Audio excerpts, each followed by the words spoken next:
For today's review, we've got the brand new for 2021 6-foot tall Saxophone Snowman being sold at Lowe's this year, alongside what I'm calling the crappiest lineup for Lowe's Christmas in history. I honestly don't think that's an overstatement or something that's shocking, because if you look back at recent years, it really is trending down as the years progress. And eventually you go back far enough to where you get into the classic territory, and that really you can't say much bad about that, or else you'll literally get annihilated. But I do want to make clear that this inflatable is amazing, and it's very odd because the inflatables that are being sold with this one are just terrible. They are literally awful. Walmart is kicking their ass. Home Depot is doing the exact same, maybe with a little bit more force, though I think Walmart and Home Depot were actually pretty close this year. You can see on the back of the box, height comparison, 6 foot, 2021 Gemmy.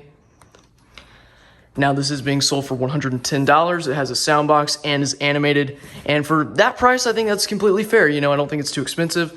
I don't think it's really that cheap. I think it's right in the area where it needs to be and is a fair price at the end of the day. I picked this up a few hours ago. The box was actually with a whole bunch of other Christmas boxes, trees, all that other stuff.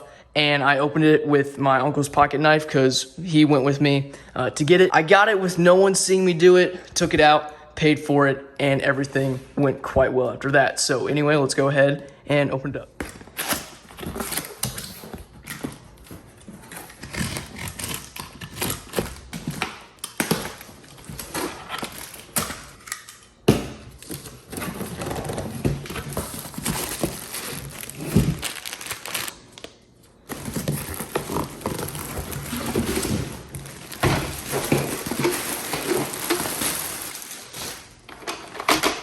All right, so I immediately noticed this. That is new. That is a brand new concept for the Gemmy tie downs to the bass.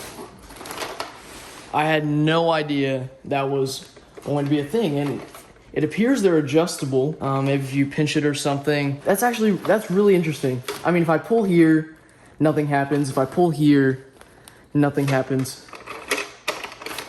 So I'm assuming it's a pinch. But no, that's not doing anything either. I'm not sure. To be honest, I don't really care. But that is definitely something to take note of. I had no idea that this was going to be different. All right. The zipper for the sound box is right here. So it goes around like this. Bam. And there it is. Give you a really good look at it. So I'm trying to use the glare to my advantage. Off, on, little knob. I want to make sure it's off because my mom is asleep in the other room. Don't really feel like pissing her off right now. Zip this up.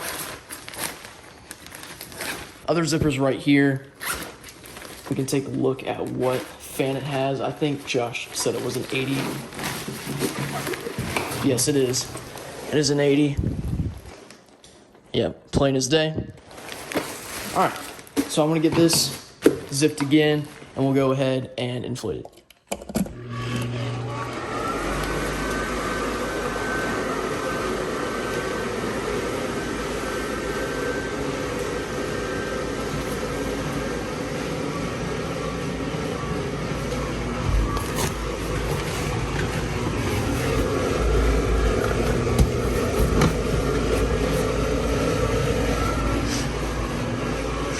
So as you can tell, the swaying Snowman sways a little bit too much to the right.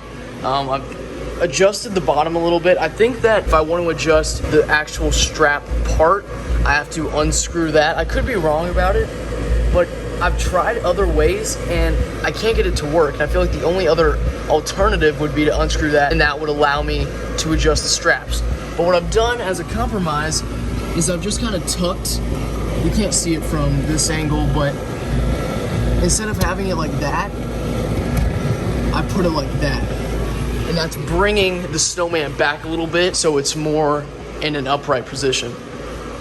It's got 5 C7s, has the swaying motor mechanism located right here. The candy cane saxophone, which looks very, very good.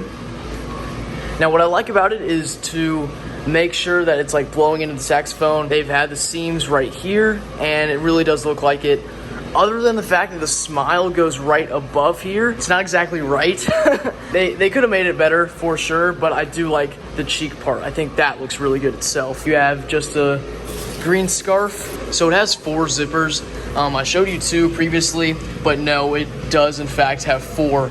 And there's a very big one right here, which goes all the way around. That's how you really get in to see the mechanism. I took a peek when it was deflated, took a picture of that, so I can put that on the screen for you right now, and don't have to go in there and risk it falling over and that being a whole ordeal. But there's another one actually, which is located behind this flap. This flap covers the 4th and final zipper, which is right here, and it's also, no, it's actually about the same size as this one. I thought it was a little smaller, but no, they're about the same size. And if you didn't think that this inflatable would get any more interesting, you would be mistaken, because the tether loops, no, they are not on the right and left side. They're located in the front below the 3rd button in the chest, and one also in the back. I mean, it is blatantly obvious why they did it. Is it practical? No way in hell. I mean, who the heck wants to put a tether right here in front of the inflatable? Like, I would literally have to have it going this way and the other one going in the opposite direction in order for it to be evenly tied down. So, like I said, it's clear why they did it, but okay, you know, like, it's literally a tether loop in the front of the inflatable where everyone is going to see it, and it's also a white inflatable, meaning that a black tether, you could not see it anymore with any other inflatable than this one. This is the worst one to have that scenario on, so this is definitely one of the most interesting designs I've ever experienced. It's very, very cool. You can see he's rocking these shades, which look really, really cool.